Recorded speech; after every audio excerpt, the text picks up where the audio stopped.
Welcome to The Explainer. Okay, so today we are diving headfirst into an absolutely wild story. We're talking about how a deeply struggling company managed to completely transform the automotive world. You know, BMW is this massive global titan of luxury today, right? But getting there? Well, it involved pure survival, some seriously massive gambles, and literally one of the fiercest corporate rivalries in history. Let's just jump right in. Seriously, how do you go from being legally banned from making your main product, to building these tiny, kind of goofy bubble cars just to keep the lights on, to eventually defining the modern sports sedan? It's crazy. To answer that, we have to peel back the layers of BMW's deeply turbulent history and look at those do-or-die moments that forced them to either adapt or, well, disappear entirely. Section 1. From skies to streets. So, to really get BMW, you have to realize that early global conflicts basically forced them to constantly reinvent themselves. Founded back in 1916, they actually started out building high-performance aircraft engines, and they were so incredibly effective that the Versailles Treaty explicitly banned them from making them after World War I. No way around it. Forced to pivot, they shifted over to motorcycles and cars in the 1920s, before eventually swinging back to aero engines for World War II rearmament. Talk about a turbulent beginning, right? Their entire trajectory was dictated by shifting geopolitical tides. Section 2. The Neue Klasse Salvation. Fast forward to the late 1950s. And man, BMW was bleeding money. The stakes were literally life or death for the brand. Their product lineup was just a complete mess. On one end, you had them building the Isetta, these tiny, super low-margin microcars people called bubble cars. On the exact opposite end, they had these ultra-luxurious but incredibly niche V8 sedans that practically nobody could afford. They had completely missed the exploding middle class. The situation was so dire that Mercedes-Benz was actually poised to buy them out, and they weren't going to save them. They wanted to strip them down and turn BMW into just another manufacturing factory for their own cars. The BMW badge was literally about to vanish forever. Enter Herbert Quandt. This guy stepped in and absolutely changed automotive history. Literally everyone told him he was crazy, but instead of selling his shares to Mercedes, Quandt straight up rejected the buyout. He risked his own personal wealth on this massive, all-in strategy to develop an entirely new mid-size car, one perfectly aimed right at that modern middle class. And that incredible gamble? It was unveiled at the 1961 Frankfurt Auto Show as the BMW 1500. This was the very first model of what they called the Neue Klasse, or New Class. It was an absolute instant sensation, and it completely saved the company. But the Neue Klasse didn't just save the balance sheet, it fundamentally established the brand's visual identity. You know the Hofmeister kink? That distinct, sharp forward bend in the rear window pillar? Well, along with those famous kidney grills that Quandt himself requested, this specific design detail became an absolute visual signature for the brand, and it's one they are literally still using today. Of course, a car can't just look good, right? It actually has to perform. And under the hood was the M10 engine, designed by the brilliant Alexander von Falkenhausen. It was simple, highly adaptable, and just incredibly durable. Honestly, this reliable engineering is exactly what laid the groundwork for the legendary 3 Series and 5 Series you see cruising around everywhere today. They ended up building over 350,000 Neue Klasse units. 350,000! It proved once and for all that a powerful, bulletproof engine was absolutely central to their survival. Section 3. The Mercedes-Benz Rivalry. Okay, so here's where it gets really clever. BMW knew they couldn't just beat Mercedes at their own game of traditional luxury, so they ingeniously pivoted. They started making cars that felt alive and exciting to drive.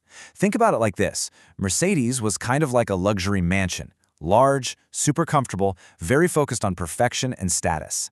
BMW, on the other hand, positioned themselves more like a highly tuned, bright pink bicycle. They zeroed in on a near-perfect 50-50 weight distribution, incredibly responsive steering, and just the sheer, unadulterated joy of the drive. So, while their competitors were out there selling pure comfort, BMW was selling this deep, visceral connection between the driver and the machine. And as BMW's cars started feeling more alive and their sales really began to surge, Mercedes definitely felt the heat. Actually, the story goes that Mercedes was so incredibly eager to figure out how BMW was achieving such high quality, they secretly sent a guy to literally dig through BMW's trash, just to uncover their system secrets. I mean, you can't make this stuff up. It is a stunning testament to just how far the underdog had actually come. Yet right in the middle of all this cutthroat competition, there was this absolutely incredible paradox.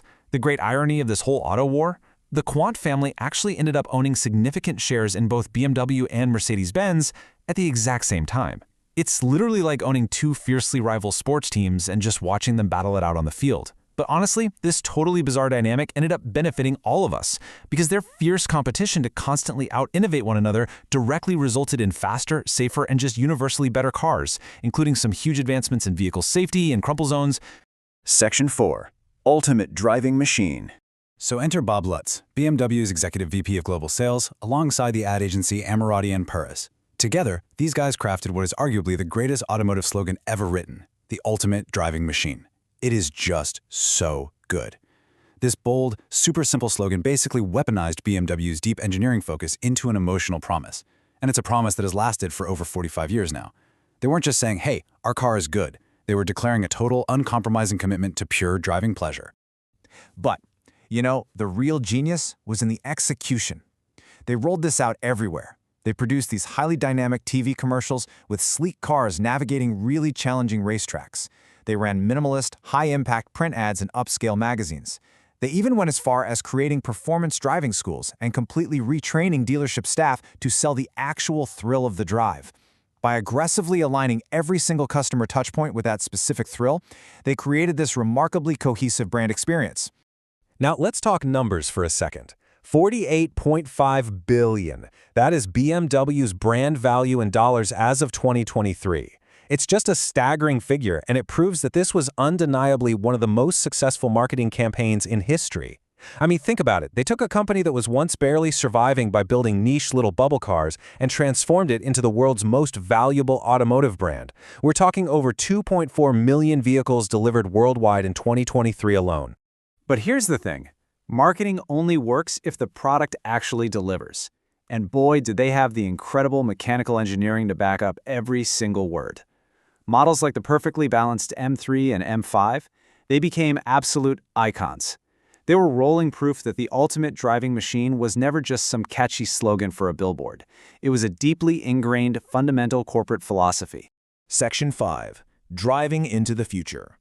Now, in what I think is a brilliant nod to their own history, BMW is actually bringing back the Neue Klasse name for their upcoming wave of fully electric, highly advanced vehicles. By reusing this incredibly legendary name, BMW is clearly signaling another massive all-in moment. They are essentially starting from scratch to win all over again, just like they did back in 1961. They're betting their entire future on a completely new foundation, proving they are fully ready to adapt to the demands of modern sustainability. But wait, they aren't just looking at batteries. They're adopting a very technology-open approach. Take their third-generation fuel cell system in the new iX5, for example. Co-developed with Toyota, it works like magic. It takes hydrogen from onboard tanks, reacts it with oxygen straight from the air, and boom, it produces pure electricity to power the motor. And the coolest part? The absolute only byproduct from this whole process is water vapor. That's it. What's really critical here, though, is that the new iX5 hydrogen perfectly blends that signature BMW driving dynamic with this clean propulsion. They've even thrown in the full M Sport package. They are making absolutely sure that even with alternative fuels and a totally silent motor, it still fundamentally feels exactly like the ultimate driving machine the second you grip that steering wheel and hit the accelerator. And honestly, the numbers back it all up. The iX5 achieves an incredibly impressive range of up to 750 kilometers, and the refueling time? Under 5 minutes. By successfully completing their global pilot fleet testing, BMW is strongly proving hydrogen's immense potential as a true alternative. It perfectly combines all the clean benefits of electric driving with the rapid, super convenient refueling we are all used to with traditional gas cars. Look, history has shown us time and time again that when BMW goes all in, whether it's surviving the chaotic aftermath of global conflicts, practically inventing the sports sedan, or fiercely fighting off Mercedes, they completely change the rules of the game. Now, as they heavily invest in a diverse lineup that includes both battery electrics and hydrogen fuel cells, it really leaves you wondering what the future of driving truly looks like. Will hydrogen be the ultimate solution for the ultimate driving machine? Well, I really hope this explainer has sparked your curiosity to find out.